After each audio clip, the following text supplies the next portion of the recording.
Hello everyone, আসসালামু আলাইকুম। Welcome back to my new video.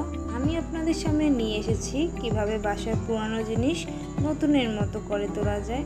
তো চলুন, প্রথমেই আমরা যাচ্ছি একটি দোকানে।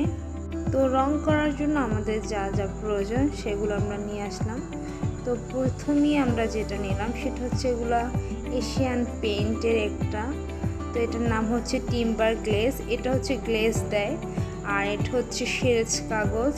এটা দিয়ে মূলত পরিষ্কার করে বার্নিশ করার আগে।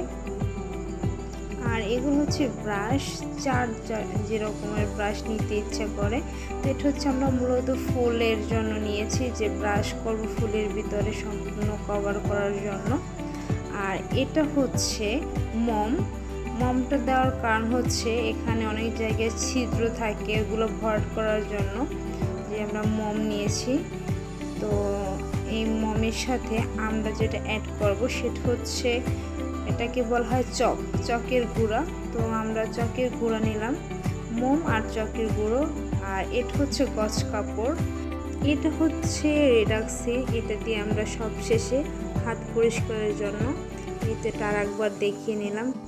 এবার এই একটা পাত্রে কিছুটা মম আমরা আগুনে গলিয়ে নেব। তো এর মাঝে আমি দেব চকের গুঁড়া। তো চকের গুঁড়া দিয়ে আমরা ভালোভাবে এটাকে মিক্স করে নেব যেন এটা সম্পূর্ণভাবে গলে যায় আর এটার কালার জন্য ঠিক আসে। মানে এখানে আমরা গোল্ডেন কালারটা নেব, এর জন্য আমরা ভালোভাবে মিক্স করে নিতেছি। তো ভালোভাবে মিক্স করার পরে এটা যে জায়গায় এরকমের ছিদ্র আছে আমরা সেখানে এটাকে ভরাট করে নেব। তো এটা যেহেতু মম, আস্তে আস্তে এটা হয় জমাট বাঁধে। তো আমরা এটাকে আস্তে আস্তে করে নিয়ে জমাট বাঁধাবো। তো এরপরে আমরা যেটা করব সেটা হচ্ছে এই গালা, এটার নাম হচ্ছে গালা। তো এটাকে আমরা 5 থেকে 6 ঘন্টা আমরা থিনার দিয়ে আমরা 5 থেকে 6 ঘন্টা এটাকে রাখবো।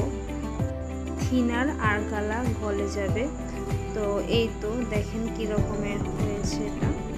তো এরকমের গলে যাওয়ার পরে এটার সাথে আমরা 3 রকমের কালার মিক্স করবো। এটার নাম হচ্ছে এলামাটি।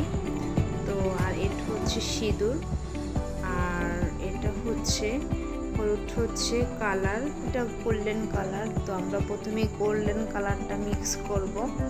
তো এরপরে আমরা এলামাটিটা দিয়ে নেব। এরপরে আমরা দেব হচ্ছে সিঁদুর।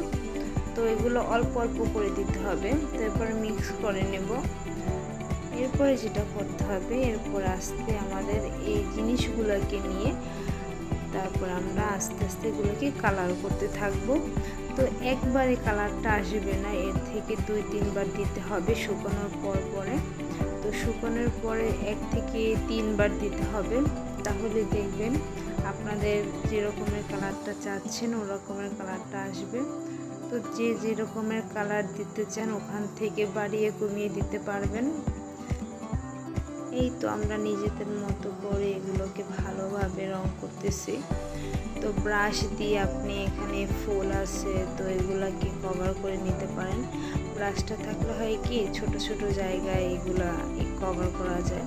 তো আমি ফুলের জন্যই মেইনলি ব্রাশটা কিনছিলাম।